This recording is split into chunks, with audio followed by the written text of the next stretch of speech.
Hey there, and welcome to Rob's Custom Wood Shop. My name's Rob, and today I'm going to be reorganizing my router bit collection into its own router bit cabinet. So follow along and I hope you enjoy the build. For this build, I'm using 1x4s instead of 1x8s to save a little bit of money. So I have to mark out all my pieces so I can make some panels. Using my diagram, I measure out and mark all my usable stock, trying to keep the knot holes to a minimum. Then I take the boards over to the miter saw where I cut all the pieces to rough length. Then moving over to the jointer, I flatten one face of each piece, and referencing that flattened face off the fence, I joint one edge of each piece.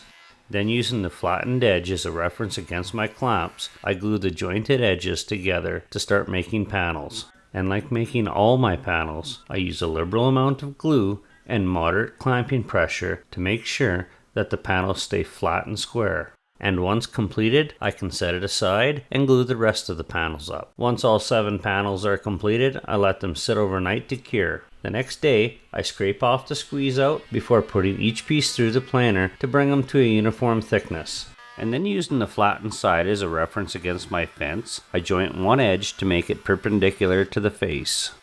Then using that jointed edge as a reference against my table saw fence, I cut the 4 outer pieces of the carcass to final width.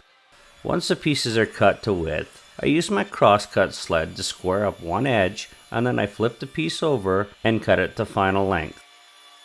Now that all the pieces are cut to length, I install my dado stack. With my miter gauge set at 18 degrees, I cut the 3 dados in each of the sides to receive the shelves. After reinstalling the blade on the table saw, I cut out a rabbet on the back of each of the carcass pieces to receive the plywood back. Now since this cabinet is for router bit storage, I thought it would be fitting to use my miter lock router bit to do the joinery with. The only tip I have when using this bit is take your time with the setup and your joints will always come out perfect.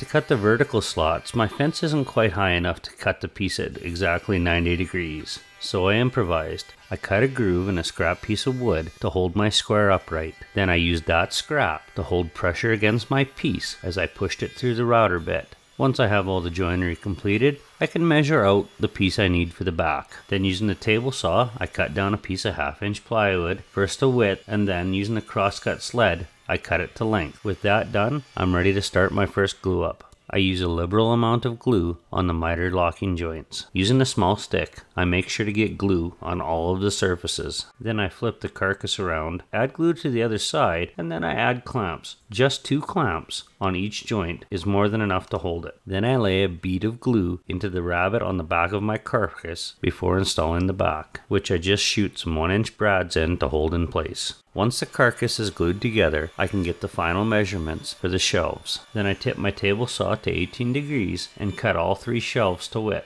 Then I use the miter saw to cut the shelves to length. First I cut one end square, and then I flip it over and cut them to final length.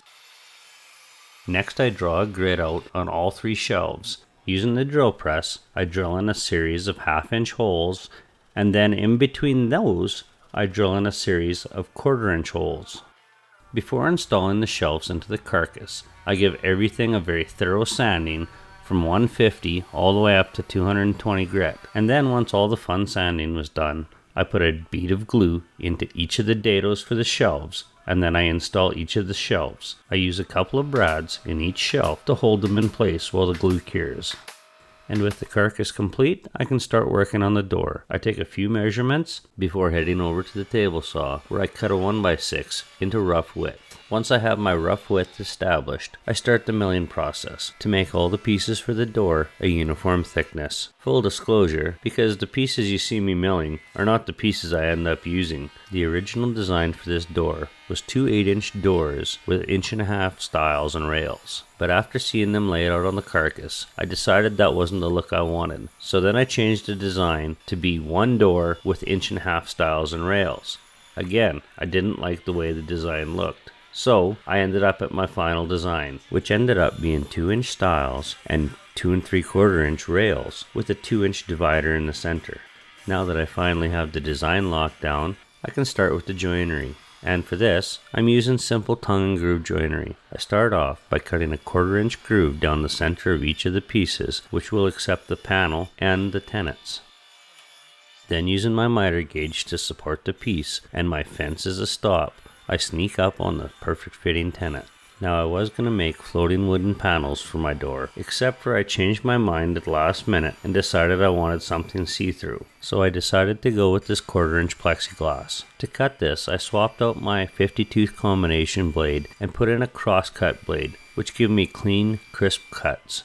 Now that everything's ready, I can do my door glue up. With a liberal amount of glue on the tenet, I can place it into one of the rails in the correct position. Then with the door stood on its side, I can drop in each one of the floating plexiglass panels before adding glue to the remaining tenets and adding the last stile. Then I use clamps at each of the joints to hold the door while the glue cures.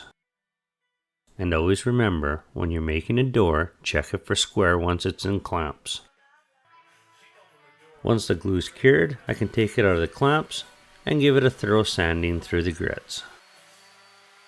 To attach this door to the carcass, I'm using European style hinges. To drill the holes for these hinges, I'm using my Craig jig. With the hinges I purchased, I'm not able to use the mounting guide holes in the Craig jig, so instead I use a square to hold the hinge in place while I drill the pilot holes.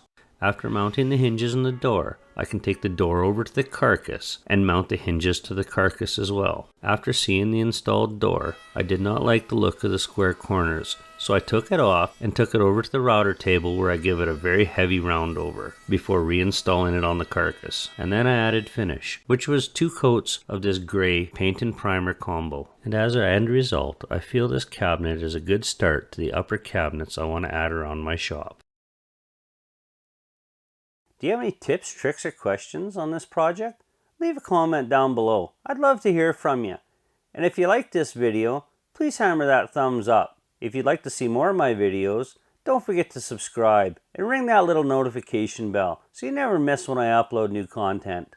Thanks for watching and hope to see you on the next project.